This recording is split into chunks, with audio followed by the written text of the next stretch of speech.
Majid, how are you?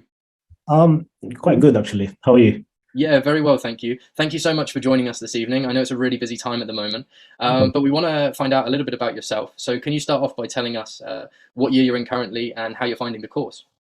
So I am a transfer student from Ukraine, and I am ninth semester, basically fifth year, if you wanna call it like that. And I'm doing medicine basically at the moment. Yeah. Okay, great. And how are you finding it? So far, completely different, from my previous experience in Ukraine. To be honest, I truly love. I'm truly enjoying the classes here. The teachings, like the levels of teaching here, is quite completely different. The teachers, first of all, they know English, they know how to speak English, and Good that's start. positive. But second, the level of knowledge is something else, really good. They can any question that you have, any curiosity, anything that you want to know from them, they're ready to help you and they're ready to basically guide you. They teaching skills as well. It's basically what they do is that they will show you a presentation, then they will ask question, and then they will show you the clinical part, which is something that I didn't have in the past, but now I'm having it. you Okay, know can you tell us a bit more about the clinical experience there that you're having at the moment? so basically I started from I'm doing internal medicine, and I'm doing nephro GI, nephrology GI, gastrointestinal, and the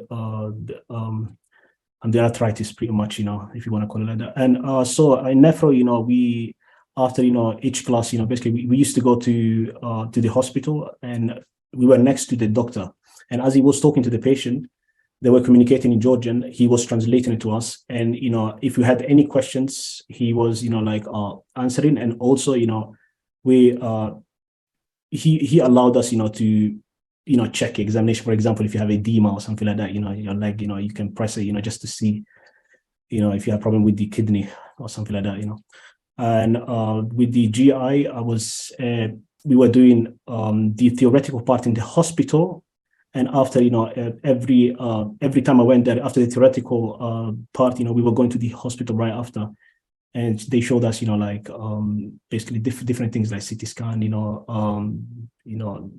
different things, like for example liver problems, patients, we can talk to them.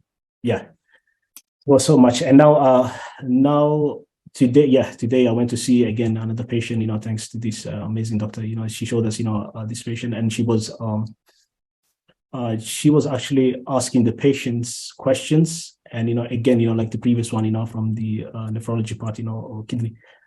Uh, she was explaining, every little problem, that the patient had, and of course we could interact at the same time, if she Yeah, I allowed. think one of the things that a lot of students worry about is that language barrier. Have you found that to be much of an obstacle? Because obviously you mentioned that the teachers are always translating everything for you. The professors, the doctors are doing live translations between you and the patient. So do you think that's been much of a barrier in stopping you? So okay, so if you go like around the city, if I tell you, a lot of people speak English here. That's the reality.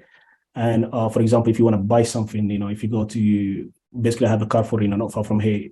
If I'm trying to communicate with them, they're really really happy to reply in English. And in the university, all the teachers, all the students, of course, they know how to speak English. But some patients sometimes, I think it's rare, but sometimes, like they only speak Georgian.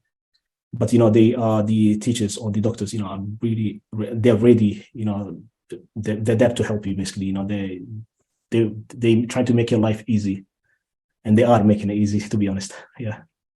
It's so good to hear. We put in so much effort and so much work into trying to find these universities that will support students just like that. It's not something that people think you can do a quick Google search online, or you can look at a ranking online and you can determine if it's going to be the right kind of school. But you don't know if a teacher's going to make that much effort to be that receptive with you, to be that supportive and that helpful. Yeah. And it's so great to hear that you're in that position now. You're getting the right level of support. What do you plan to do afterwards? Have you got an idea of where you want to register?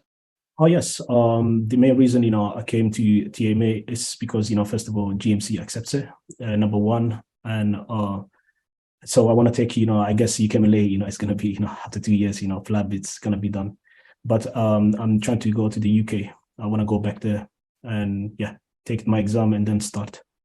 Fantastic. Oh, Start there on is no try. You will do it. We all believe in you. You're putting in so much hard work. So well done. Hats off to you. And I'm glad you've got a school that matches your level of dedication, to learning medicine. They match that with their ability, obviously, to teach you. Thank you so much. We may come back to you again at the end to ask you a few more questions. Thank Edmund and Daniela. I want to help them a lot, and Victoria. They help me a lot. Thanks a lot. That's great to have that feedback. Thanks, Majid, for sharing that. I'm sure they're all smiling behind their cameras now, so you've made a few evenings there. So